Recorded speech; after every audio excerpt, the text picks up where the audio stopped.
அவர் TTV வந்து இணைஞ்சிருக்காரு. NDA கூட்டணியோட வந்து BJP அவரோட பியூஷ் கோயல் அவர்களோட இதில் தலைமையில் வந்து இந்த கூட்டணியில் இணைஞ்சிருக்காரு. ஆனால் இங்கே தமிழ்நாடை பொறுத்த வரைக்கும் இபிஎஸ் அவர்கள் தான் என்டிஏ கூட்டணியோட தலைவர். இபிஎஸ் அவர்களை சந்திக்க வாய்ப்பு இருக்குமா டிடிவி? வாய்ப்பு இருக்காது.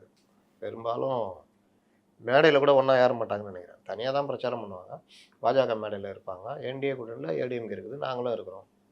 இப்போ பிரதமர் வந்து கலந்துக்கிற மேடையில் இருக்க வேண்டிய சூழ்நிலை வரும் இல்லையா? அதில் இருக்க மாட்டாருன்ற மாதிரி சொல்கிறாங்க. ஆனால் இருப்பாங்க. அவங்க வாட்டில் ஒரு வாரத்தில் இருப்பார், இவர் வாட்டில் ஓரத்தில் இருப்பார். அப்படி போகும்னு நினைக்கிறேன். கண்டிப்பான. இப்போ என்டிஏ கூட்டணியில் இவர் வந்து ஜாயின் பண்ணியிருக்காருண்ணே. இவருக்கு தனியாக சீட்டு ஒதுக்கப்படுமா? அல்லது வந்து பிஜேபி வந்து மொத்தமாக சீட்டு வாங்கி இவங்களுக்கு கொடுக்க வாய்ப்புகள் இருக்குமா?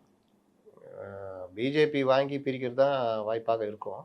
அதில் இல்லாட்டி மொத்தமாக பிரித்து டிடிவிக்கு இவ்வளோ அவங்களுக்கு அவ்வளோன்னு கொடுத்துருவாங்க.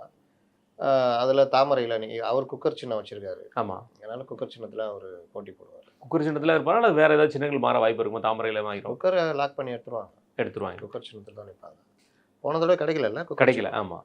இந்த தடவை ஏதாவது கேட்டு வாங்கிறதுக்கு வாய்ப்பு இருக்குது. ஏன்னா என்டிஏல வந்துட்டார்ல, சின்னம் கிடைக்காதா? கண்டிப்பாக. அப்போ அந்த மாதிரி கேட்டு நிற்கிறதுக்கு வாய்ப்பு இருக்குது. இல்லாட்டி தாமரையில் பெரும்பாலும் நிற்கிறதுக்கு வாய்ப்பு இருக்காது. ரெட்டையில் நிற்க அனுமதிக்க மாட்டாங்க. பிரச்சனையே இங்கே தானே, ரெட்டையிலாம் அனுமதி கிடையாது. அப்போது ஒரு 30 சீட்டு அப்படின்னா 25 பாஜக நிற்கும், 5 இவர்களுக்கு பிரித்து கொடுக்குற மாதிரி. இப்போ அந்த சங்கடமும் இல்லை. ஓபிஎஸ் இப்போ வரைக்கும் தெரியல. அதனால் அந்த சங்கடமும் இல்லை. டிடிவிக்கு மட்டும்தான் 3ஓ 5ஓன்னு பிரித்து கொடுத்துருவாங்க. அதில் வச்சு அவங்க இது பண்ணுற மாதிரி இருக்கும். டிடிவி அவர்களோட இணைஞ்சதுக்கு அப்புறம் வந்து பார்த்தீங்கன்னா பொதுவாக அந்த அமமுக உருவாக்கப்பட்டதே அதிமுக எதிராக தான். ஒவ்வொரு மாவட்டத்திலையுமே வந்து எதிரான செயல்பாடுகள் நிறைய விஷயங்கள் இருக்குது. இது எப்படி ஜெல்லாக வாய்ப்பு இருக்கும்? அதிமுக உருவாக்கப்பட்டது திமுக இது பண்ணதான் ஜெல்லானாங்கல்ல, அதெல்லாம் மேட்டர் இல்லை. இன்னொன்று இப்போ தான் அவங்க வந்து ஒரு நம்ம அவங்களுடைய பழைய இதோட இணைஞ்சி ஒர்க் பண்ணுற மாதிரி ஒரு இது இருக்கும். லோக்கலில் எல்லாம் ஒன்றா தான் இருப்பாங்க.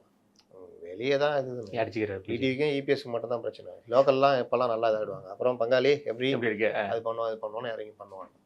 அதனால் அந்த இதெல்லாம் ஒன்றும் பிரச்சனையே வராது.